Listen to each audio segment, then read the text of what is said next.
ฮักฮัลโหลฮักอยู่ใส่อ๋ออยู่บ้านนี่อย่างบอคอยสิไปหาเด้อเคทาก่อนคอยสิไปหาอ๋อที่ฮักสิมาหาบอมองเก้าเนาะที่เราเคยเจอกันเนาะโอเคนี่แหละสิไปหา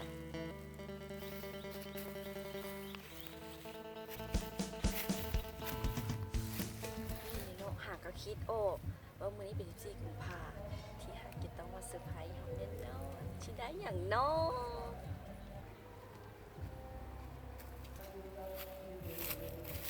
ฮักแต่สิบอกเจ้าเอาเลยกันเนาะเจ้ามันบ่งามเจ้ามันสะทุนสกปรกโซโครกก็มีคนใหม่แล้วก็ได้ดีกว่าเจ้าเลิศเพอร์เฟกต์เราเป็นหุ่นใหญ่บิ๊กบึ้มลวดลายไซดีสุดยอดใส่มาเบิ่งดูเป็นหยังเขาบ่ดีมองใดจะเรียกทุกอย่างจะขี้ร้ายสุดแฟนแม่เขางามกว่าแฟนแม่เขาทั้งงามทั้งหุ่นใหญ่ทั้งนมใหญ่เจ้านมน้อยไป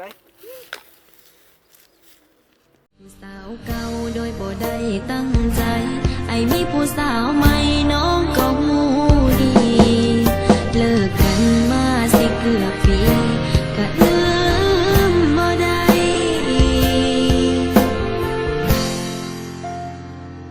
จากใจผู้สาวเก่าว่าน้องลืมเจ้าบ่ได้ดอกเด้อบางวันทัวหาที่หักนานพับทัว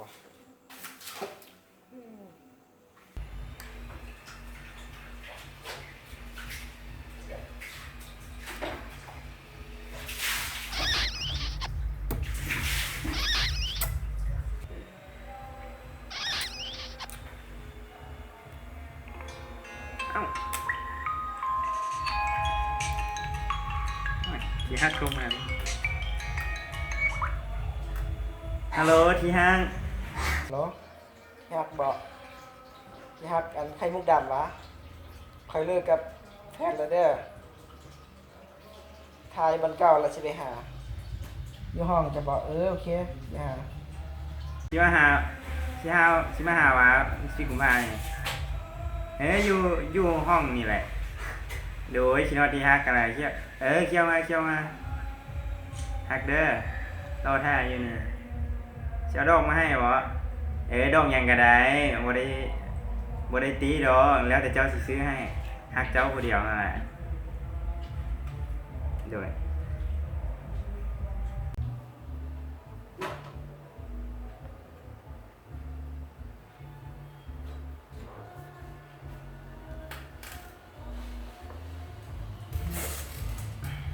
จ้า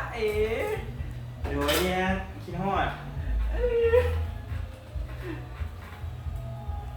เป็นยังนี่